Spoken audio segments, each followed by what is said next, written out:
Today I'm announcing the unsealing of a 3-count indictment, charging Sean Combs with racketeering conspiracy, sex trafficking, interstate transportation for prostitution.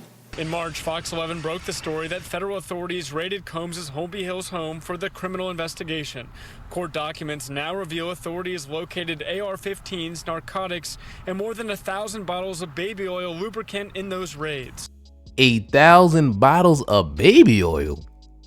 What you going? What? Man, this is getting real slippery.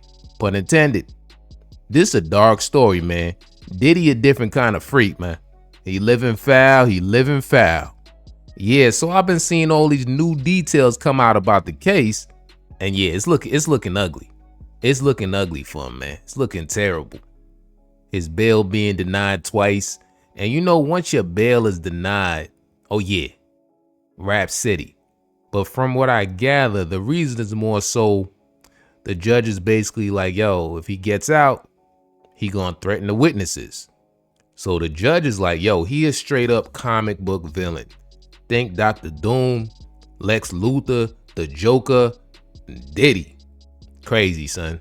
The freak-off sometimes lasted days at a time, involved multiple commercial sex workers, and often involved a variety of narcotics, such as ketamine, ecstasy, and GHB, which Combs distributed to the victims to keep them obedient and compliant.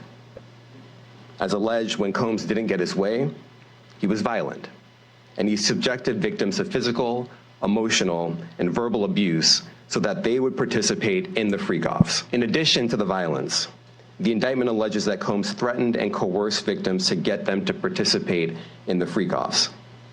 He used the embarrassing and sensitive recordings he made of the freak-offs as collateral against the victims. Now, they say they found those recordings of the freak-offs during the raids on his homes in Miami and here in LA. Which opens up a whole Pandora's box of who is in this. Yeah, the feds are alleging, Harvey, a full-scale criminal enterprise here. They say that Diddy was conspiring with many people, mostly his employees, to engage not just in drawing people out across state lines for the purpose of prostitution, forcible coercion of sexual acts, forced drugging and raping of women, guns, all sorts of crimes, and drugs, it's all part of a criminal. Drugs. In You heard huge quantities Damian of drugs. The U.S. Attorney talk about these. GHB, oxy, ketamine, which he mentioned, cocaine, huge quantities of MDMA. drugs. I mean, just really, Charles, this 14 pages is They packed a lot in those 14 pages. Yo, when I be hearing these charges, I just be confused. Like, all this to get your freak on? I be like,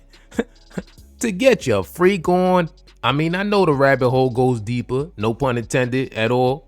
A lot of it has to do with power and probably other unknown reasons. But essentially, it's a lot of straight sexual perversion, man. Some old Dragon Ball Z level freak kinkiness, yo. And it's like, is it really worth it? And where they got him at is horrible. I knew a dude that stayed there and he said, yo, that thing is hell on earth. Music mogul Sean Diddy Combs spent his first night behind bars inside a facility that is being called Hell on Earth. The Metropolitan Detention Center in Brooklyn is notorious for its appalling living conditions and rampant violence. How bad is it inside this federal lockup? There have been 2 murders, 4 suicides, and numerous stabbings and lockdowns in recent years. It's so out of control inside that 4 federal judges are reportedly refusing to send any more prisoners here. Yeah, and they put Diddy in there. And he presented like $50 million as a bail offer, and the judge still said nope. I mean, his lawyer is going real hard in the paint for him, but from the way it's looking, he about to be in there till his trial start, and that can be a while. So yeah, they definitely going to have him on watch so he don't attempt to off himself, because to go from that that glitz and glamour, be on top of the world, to this is a drastic downfall. That's a reminder, man. When you on top, when you got that power and you ahead, don't ever take it for granted. You know, don't ever feel like you can't lose, because faster than the snap of a finger, your life could change. So you always got to keep that in the back of your head so you have that mindset of staying on your toes. You can't feel like you're God and you're untouchable because the universe has a way of humbling you. But let me know what y'all think about all this. Like, helps with the algorithm, comment, subscribe, and all that. Till next time, baby, I'm out.